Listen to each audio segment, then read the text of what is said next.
আগামীকালকে 14ই ফেব্রুয়ারি বিশ্ব বেহায়াপনা দিবস। আমি এটাকে ভালোবাসা দিবস বলি না। আবার এদিকে আমাদের শুক্রবার জুমার দিন প্লাস শবে বরাত, একটা হারামের সাথে দুইটা হালাল। কিন্তু আফসোসের বিষয় হইতেছে যে আমরা হারামটাকেই বেছে নিব। তো তোমরা যারা রিলেশন করো, আপনারা যারা রিলেশন করেন এটার জন্য আসলে এখন সবাই করে, এটার জন্য নিষেধ করেও কোনো লাভ হবে না।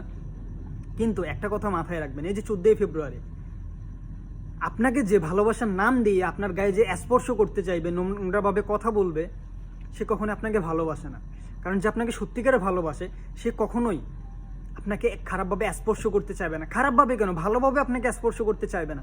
কারণ তার মধ্যে থাকবে যে আমি তোকে ভালোবাসি, আমি ওকে রেসপেক্ট করি। ভালোবাসার আরেকটা কথা হচ্ছে, ভালোবাসার অপর নাম হচ্ছে কিন্তু রেসপেক্ট করা, সম্মান করা। যে আপনাকে সম্মান করবে সে কখনো আপনার সাথে নোংরামি করতে চাইবে না। তার মাথায় যে আপনাকে সত্যিকারে ভালোবাসবে, তার মাথায় সবসময় থাকবে যে আমি তো ওকে ভালোবাসি, আমি ওকে বিয়ে করবো, ও আমার লাইফ পার্টনার, তাহলে বিয়ের পরে ওর সাথে তো আমার সব কিছু হবে, আমি কেন এখন ওর সাথে এগুলো করবো।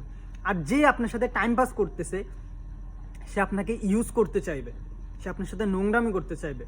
সো যে মানুষগুলো, যে ছেলেগুলো ভালোবাসার নাম দিয়ে আপনাকে স্পর্শ করতে চায়, আপনাকে বলে যে একবার দেখাও, ডিলিট করে দিব, স্ক্রিনশট নিব না, এই সে ভক্কচকের এগুলো বলবে, এগুলো হচ্ছে আপনাকে ভালোবাসে না, এগুলো হচ্ছে নোংরামি করে, এটা হচ্ছে লুচ্চামি, এটার নাম ভালোবাসা না। এসব ছেলেদের থেকে নিজেদেরকে দূরে রাখবেন।